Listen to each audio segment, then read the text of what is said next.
Another zero lockdown. It is reported that Shanghai trucks were sealed and drivers were not allowed to get off. The Chinese Communist Party officially claimed that the number of COVID-19 infections in April exceeded 160,000.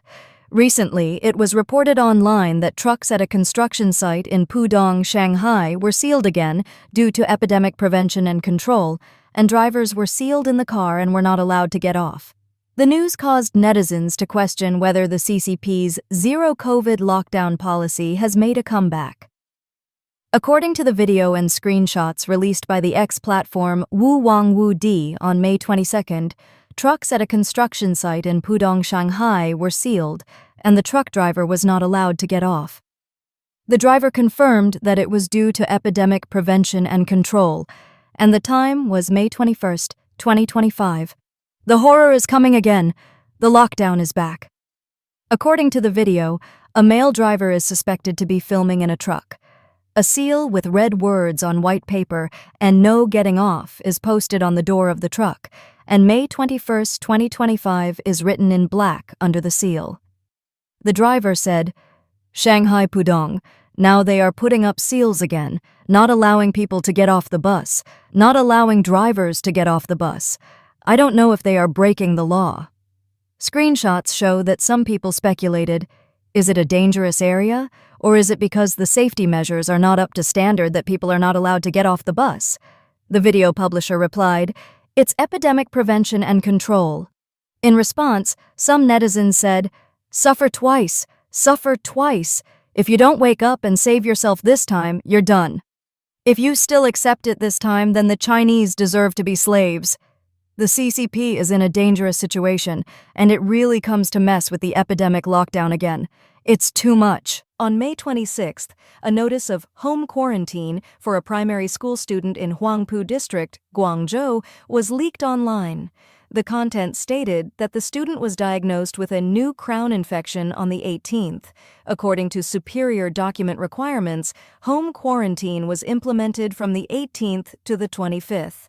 After the quarantine period, he needs to go to the relevant community health service center to obtain a return to school certificate before returning to school. The notice is stamped with the school's official seal. The home quarantine notice of primary school students in Huangpu District, Guangzhou, was circulated online. The student's quarantine period expired on the 25th, and the quarantine notice was only posted online afterward, which may indicate that parents are experiencing difficulties in handling the return to school process. Some netizens commented, although the CCP has long declared victory in the fight against the epidemic, similar extreme control has appeared again, triggering panic of zero clearance and restoration. Is China repeating the mistakes of the epidemic lockdown? Is it voluntary again? Look at this driver, he really doesn't dare to get off the bus. It's hell on earth. The Shanghai Municipal Health Commission announced the epidemic situation of statutory infectious diseases in April on May 22nd, showing that Shanghai reported a total of 20,691 cases of Class A, B, and C infectious diseases under statutory management and 16 deaths. Among them, 14 types of Class B infectious diseases were reported, with 15,871 cases and 16 deaths. The top 5 diseases in terms of incidence are COVID-19 infection, syphilis, tuberculosis, gonorrhea, and scarlet fever. On May 8th, the data released by the Chinese Center for Disease Control and Prevention showed that the positive rate of COVID-19 testing in outpatient and emergency flu-like cases in sentinel hospitals across the country from the end of April to the beginning of May in the 18th week increased to 16.2%, more than double the proportion of 7.5% in early April. Among hospitalized severe acute respiratory infection cases, the positive rate of COVID-19 also increased from 3.3% to 6.3% in early May. Moreover, COVID-19 has ranked first in outpatient flu cases for 3 consecutive weeks. These figures are merely official numbers released by the government. In reality, according to reports from analysts and Chinese netizens, the number of deaths is very high across many different age groups. The surge is not only due to the epidemic, but also to strokes, cancer, lung diseases, and more. The overall death toll has skyrocketed. On May 24th, Zhang Nanshan, an academician of the Chinese Academy of Engineering, said at the opening ceremony of the 2025 Guangzhou Science and Technology Week through a cloud connection that the current COVID-19 epidemic is still at its peak. Li Dongzheng, chief physician of the Department of Infection, Beijing Yuan Hospital affiliated to Capital Medical University, also told China Business News recently that this wave of the epidemic is expected to peak in late May. In April, China reported nearly 170,000 new cases of COVID-19 infection.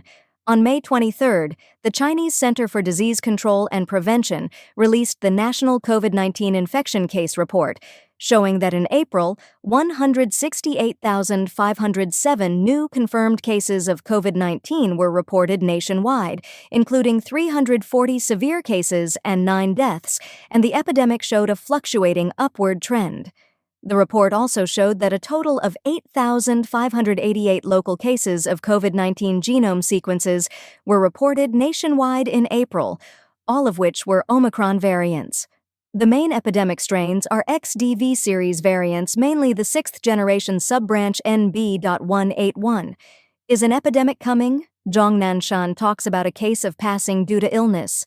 On Saturday, May 24th local time, Zhang Nanshan, academician of the Chinese Academy of Engineering and director of the Guangzhou National Laboratory, delivered a speech via the internet at the opening ceremony of the Guangzhou Science and Technology Activity Week. His remarks sparked an uproar. Zhang Nanshan stated that the recent wave of the COVID-19 epidemic is still at its peak, and that from early March to early May, testing data from Singapore, France, Brazil, and other regions show a rising trend in COVID-19 infections. In addition, he mentioned that actress Big S, Xi'an, had passed away due to influenza in February this year. As a so-called leading respiratory and public health expert during the last wave of the CCP virus outbreak, Zhang Nanshan's decision to raise the topic again and to reference Xi'an's passing has inevitably raised concerns. Has a new wave of the epidemic already begun to spread widely?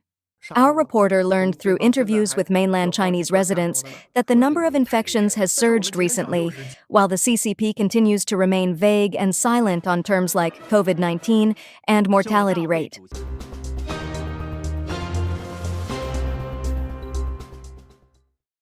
The Twitter account xunlc.eth.lens is a blogger followed by many Chinese people. The author often provides realistic commentary on the current Chinese economy. The latest article, discussing the impact on the foreign exchange market, stock market, and real estate market in mainland China, has been widely shared among Chinese people. At the beginning of the article, the author said, "Originally, I planned to write a macroeconomic analysis over these 2 days, but now I have too many followers, and I'm afraid of being reported, so I won't publish it. After all, if you follow Teacher Lee on Twitter, you might get invited for tea." Let me just briefly touch on the topic. This epic monetary release has essentially started printing money without an anchor. This breaks the bottom line set by former Prime Minister Zhu Rongji during the 1994 financial reforms, which had remained intact for the past 30 years. Now, with the economy in such poor shape, Pandora's box has been opened. If money continues to be released without limits, only one among the exchange rate, stock market, or real estate market can be saved: exchange rate. The RMB does not have the conditions for appreciation. The previous 7th point, 3 key point, was waiting for the U.S. interest rate cut. However, after the cut, the U.S.-China interest rate gap has not narrowed, but instead has given China some easing room. The continued outflow of foreign capital will not change, and foreign trade is also continuing to shrink. This time, the sharp appreciation of the RMB occurred because it took advantage of the U.S. interest rate cut to withdraw liquidity massively from the offshore RMB market, guiding the appreciation of the domestic exchange rate. This tactic cannot last long, and at most it will reach 6.95 to 6.9. Stock market. Since I started writing on Mirror in 2021, I have always emphasized that every rebound in A-shares is the last chance to escape. This wave of policies aims to make retail investors use all their bank deposits to leverage stocks, and there is a high probability that they will end up with a mess. I think the week after National Day is the best time to exit. It will be difficult to break through 3,300 during this wave, with an upper limit of 3,500. Now many people are shouting for 4,000 or 5,000 points, which is either ignorant or malicious. Huijin borrowed 1 trillion yuan to protect the stock market at the beginning of the year and accumulated a lot of shares below 3,000 points. These shares need to be passed on to retail investors. Real estate market. The two largest waves of increases in China's real estate market were the monetization of shantytown renovation and price hikes to reduce inventory in 2016 to 2017, which caused housing prices to double in 2 years. The second was the large-scale monetary release in 2019 to 2020, which led to at least a 50% increase.